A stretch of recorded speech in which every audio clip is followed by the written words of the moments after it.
Hi everyone, it's Miss Prevo here. Today we're going to be starting a new novel called The Miraculous Journey of Edward Tulane.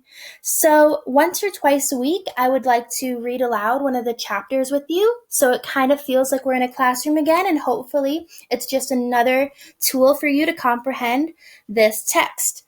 I highly suggest that you go back and reread it on your own and practice those reading skills that you've already been doing during remote learning and throughout this entire year. So we will begin to read chapter 1 together, and a little bit background about this story. This story is written by Kate DiCamillo, and I know a lot of you have read a story by her last year in 3rd grade with Mrs. Hyatt. And we will be following a China doll who is actually a rabbit. So I'm going to pull up the definition of a China doll right here. So a China doll is a doll made partially or wholly out of glazed porcelain. A China doll usually looks something like this, but as you can see in the Google document on Google Classroom, our China doll is a rabbit, so it's going to have a different type of figure, but it is still made of that glazed porcelain. Let's begin, and we will read chapter 1 together. You can follow along with the text that I have, or with the text that is on Google Classroom as well. Chapter 1. Once, in a house on Egypt Street, there lived a rabbit who was made almost entirely out of china. He had china arms and china legs, china paws and a china head, a china torso and a china nose. His arms and legs were jointed and joined by wire so that his china elbows and china knees could be bent, giving him much freedom of movement. His ears were made of real rabbit fur, and beneath the fur there were strong bendable wires, which allowed the ears to be arranged into poses that reflected the rabbit's mood: jaunty, tired, full of ennui. His tail, too, was made of real rabbit fur and was fluffy and soft and well-shaped. The rabbit's name was Edward Tulane, and he was tall. He measured almost 3 feet of the tip of his ears to the tip of his feet.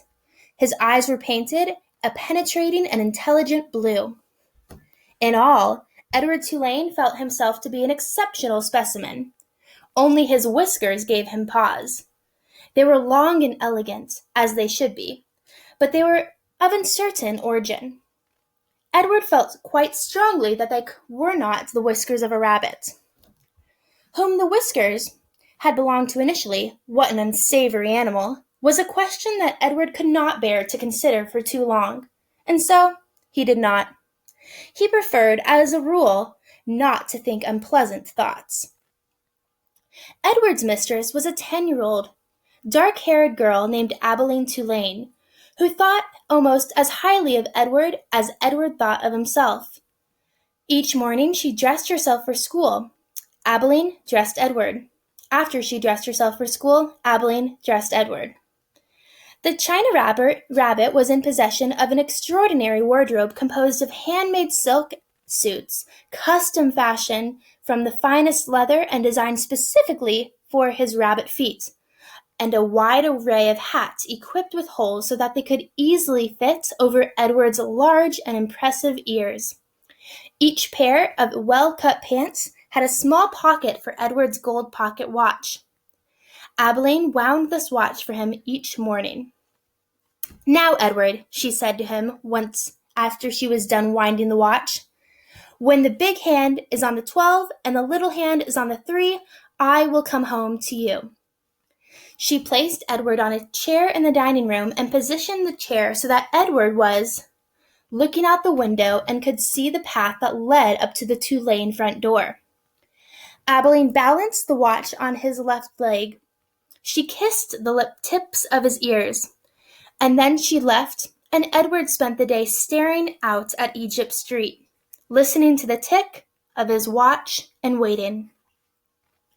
Of all the seasons of the year, the rabbit most preferred winter. For the sun set early, and then the dining room windows became dark, and Edward could see his own reflection in the glass. And what a reflection it was! What an elegant figure he cut! Edward never ceased to be amazed at his own fineness. In the evening, Edward sat at the dining room table with the other members of the Tulane family: Abilene, her mother and father, and Abeline's grandmother, who was called Pellegrina. True, Edward's ears barely cleared the tabletop, and also true, he spent the duration of the meal staring straight ahead at nothing but the bright and blinding white of the tablecloth, but he was there, a rabbit at the table.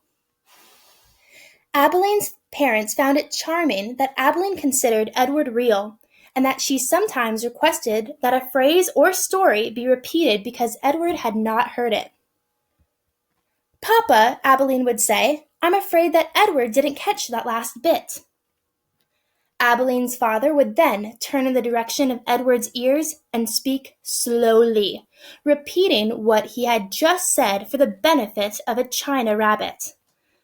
Edward pretended, out of the courtesy of Abeline, to listen.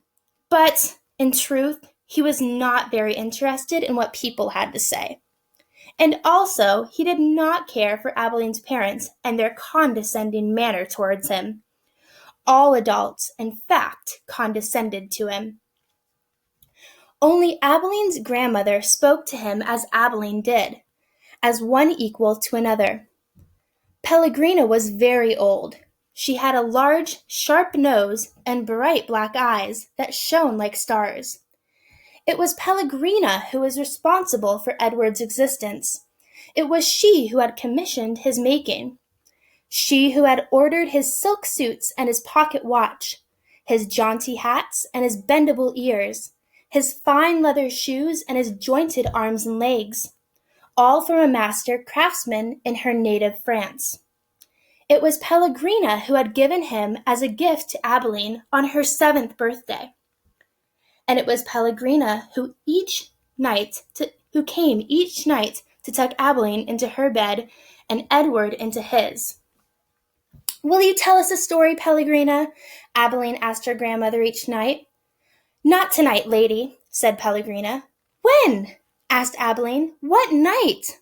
"Soon," said Pellegrina. "Soon there will be a story." And then she turned off the light, and Edward and Abeline lay in the dark of the bedroom. "I love you, Edward," Abeline said each night after Pellegrina had left.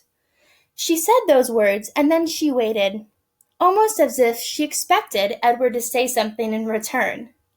Edward said nothing. He said nothing because, of course, he could not speak. He lay in his small bed next to Abeline's large one. He stared up at the ceiling and listened to the sound of her breathing entering and leaving her body, knowing that soon she would be asleep. Because Edward's eyes were painted on and he could not close them, he was always awake. We're going to continue with sometimes. Sometimes, if Abeline put him into his bed on his side instead of on his back, he could see through the cracks in the curtains and out into the dark night. On clear nights, the stars shone, and their pinprick light comforted Edward in a way that he could not quite understand. Often he stared at the stars all night until the dark finally gave way to dawn. So that is chapter 1. Have fun answering those questions on Google Classroom, and you can also reread the text that is on Google Classroom or re-listen to this video as an audio file and follow along with the text. I hope you have an awesome Monday. Continue the learning, and once again, I'll be doing these about once or twice a week just so you can hear my voice, but I still want you to practice your personal reading skills by reading the text on your own. Like me, you can also read the text aloud if you want to practice your speaking skills, and I think this is going to be a really exciting book, and I can't wait to see what happens next. Okay, bye-bye, 4th grade.